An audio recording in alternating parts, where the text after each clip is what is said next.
Shalom saudara yang dikasihi Tuhan Yesus Kristus, selamat pagi, salam sejahtera buat saudara semua dimanapun saudara berada. Damai dan sukacita oleh Roh Kudus melimpah senantiasa dalam hati dan kehidupan saudara semua.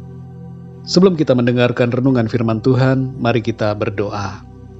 Bapa kami yang di surga, Bapa di dalam nama Tuhan Yesus Kristus, kami mengucap syukur untuk segala kemurahan Tuhan kepada kami sampai hari ini.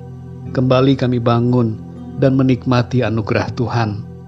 Saat ini kami mau mendengarkan sabda firman-Mu. Tolong kami, urapi kami, supaya kami mengerti apa yang menjadi kehendak Tuhan dalam kehidupan kami secara pribadi. Terima kasih ya Tuhan. Dalam nama Tuhan Yesus Kristus kami berdoa dan mengucap syukur. Haleluya. Amin. Saudara yang dikasihi Tuhan, ayat renungan kita pada saat ini terdapat di dalam 2 Timotius 2 ayat 23. Tertulis demikian, hindarilah soal-soal yang dicari-cari, yang bodoh dan tidak layak. Engkau tahu bahwa soal-soal itu menimbulkan pertengkaran. Saudara yang dikasihi Tuhan, suatu kali dalam sebuah camp pemuda, sekelompok peserta berdiskusi tentang predestinasi dan kehendak bebas. Terjadilah perdebatan yang sengit, dan kelompok ini terpecah menjadi dua kubu. Seorang peserta lain yang tidak tahu menahu persoalan mereka, bingung akan bergabung dengan kubu yang mana. Ia kemudian berpikir dan memutuskan bergabung dengan kelompok pendukung predestinasi. Saat ia sampai kepada mereka, kelompok itu bertanya kepadanya, "Mengapa kamu mau bergabung dengan kami?" Peserta itu mengatakan, "Saya telah mempertimbangkan dan memutuskan dengan berdasarkan kehendak bebas saya untuk bergabung dengan kalian." Mendengar jawaban itu, mereka berkata, "Kamu tidak bisa bergabung dengan kami dengan dasar kehendakmu sendiri. Kamu bukan bagian dari kami. Bergabunglah dengan kelompok yang sana." Peserta ini kemudian pergi ke kubu pendukung kehendak bebas. Dan sesampainya pada mereka, ia ditanyai, "Mengapa kamu mau bergabung dengan kami? Dan kapan kamu memutuskan untuk menjadi bagian dari kami?" Peserta ini berkata, "Aku tidak memutuskannya, tapi aku dikirim ke sini untuk bergabung dengan kalian." Kelompok ini berkata, "Kamu tidak bisa bergabung dengan kami, kecuali kamu sendiri yang memutuskan berdasarkan kehendak bebasmu." Saudara yang dikasihi Tuhan, kemampuan kita untuk memahami perkara-perkara tentang Tuhan dan berbagai hal rohani terbatas adanya. Hal ini disebabkan karena otak kita tidak mampu mencapai dan mengerti hal-hal yang menjadi misteri bagi kita. Seperti halnya predestinasi dan kehendak bebas yang sering kali diperdebatkan. Ada hal-hal lainnya yang juga menyebabkan pertengkaran dan perdebatan yang menimbulkan perpecahan. Kita kadangkala terlalu mementingkan teori daripada praktek. Padahal teorinya pun tidak begitu kita kuasai dan pahami. Jangan biarkan diri kita terjebak dengan hal-hal yang menimbulkan perpecahan. Tapi mari kita bersatu sebagai sesama anggota tubuh Kristus. Dalam 2 Timotius 2 ayat 23 dikatakan, hindarilah soal-soal yang dicari-cari, yang bodoh dan tidak layak. Engkau tahu bahwa soal-soal itu menimbulkan pertengkaran.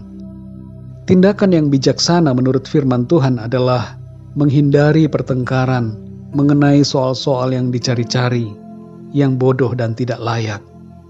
Memang, saudara, kita manusia ingin mencari tahu dan mengerti tentang berbagai hal. Tapi kembalilah kepada Alkitab dan fokuslah kepada dasar iman kita, yaitu Kristus. Terimalah apa yang dinyatakan dan jangan perdebatkan apa yang tidak dinyatakan kepada kita melalui firman Tuhan. Mari kita berfokus pada sikap saling mengasihi dan menerima satu sama lain sebagai sesama anggota tubuh Kristus dan sebagai keluarga kerajaan Allah. Mari kita belajar terus untuk lebih mengenal Tuhan dan kehendak-Nya.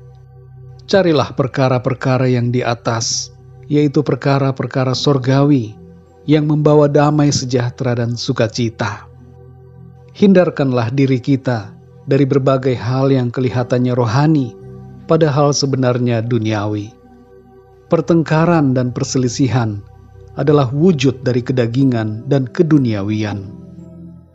Dalam Yakobus 1 ayat 5 tertulis, "Tetapi apabila di antara kamu ada yang kekurangan hikmat, hendaklah ia memintakannya kepada Allah, yang memberikan kepada semua orang dengan murah hati dan dengan tidak membangkit-bangkit. Maka hal itu akan diberikan kepadanya." Mari kita minta hikmat Tuhan, saudara, untuk dapat semakin mengerti firman-Nya.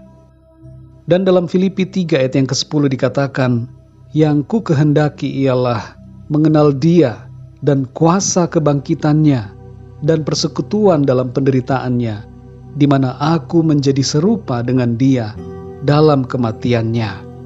Saudara yang dikasihi Tuhan, biarlah kita tidak berfokus kepada perkara-perkara yang membuat ribut dan bertengkar, tapi kerinduan kita adalah untuk semakin mengenal Tuhan Yesus dan untuk menjadi semakin serupa dengan Dia, serta hidup di dalam kasih-Nya. Mari kita berdoa, saudara. Bapa kami yang di surga, Bapa di dalam nama Tuhan Yesus Kristus, kami bersyukur untuk perlindungan Tuhan di sepanjang malam hingga pagi hari ini. Kami imani ya Tuhan, sesuai janji firman-Mu, rahmat-Mu selalu baru setiap hari. Besar kesetiaan Tuhan bagi kami. Kami percaya Tuhan memelihara hidup kami. Tuhan menyediakan segala apa yang kami perlukan. Terima kasih ya Tuhan, kami bersyukur untuk kebenaran firman-Mu yang mengajarkan kami untuk senantiasa menjaga hidup kami dalam kedamaian, untuk tidak bertengkar atau berselisih karena hal-hal yang dicari-cari, yang bodoh dan yang tidak layak. Kami menyadari ya Tuhan, ada hal-hal yang lebih utama yang Tuhan inginkan untuk kami kerjakan, yaitu untuk saling mengasihi satu sama lain dan hidup dalam kedamaian, saling menopang, saling mengasihi, saling mengampuni, saling menolong sebagai sesama anggota tubuh Kristus. Terima kasih untuk firman-Mu ya Tuhan. Tolong kami, supaya hati kami senantiasa Engkau penuhi dengan damai sejahtera, sukacita dan kedamaian yang daripada-Mu Tuhan. Pimpin kami Roh Kudus, supaya kehidupan kami senantiasa memuliakan nama Tuhan. Pimpinlah kami ya Tuhan di sepanjang hari ini, dalam segala aktivitas, pekerjaan, dan pelayanan kami. Apapun yang kami kerjakan, biarlah itu semua menyenangkan hati-Mu dan memuliakan nama Tuhan. Kami percaya hari ini kami jalani dengan kekuatan, mujizat dan pertolongan Tuhan. Terima kasih ya Tuhan, kami serahkan seluruh hidup kami ke dalam tangan-Mu. Dalam nama Tuhan Yesus Kristus, kami berdoa dan mengucap syukur. Haleluya. Amin.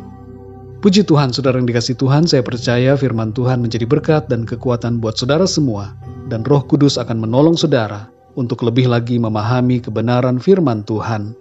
Tuhan Yesus memberkati saudara semua. Sampai jumpa dalam renungan yang berikutnya. Haleluya.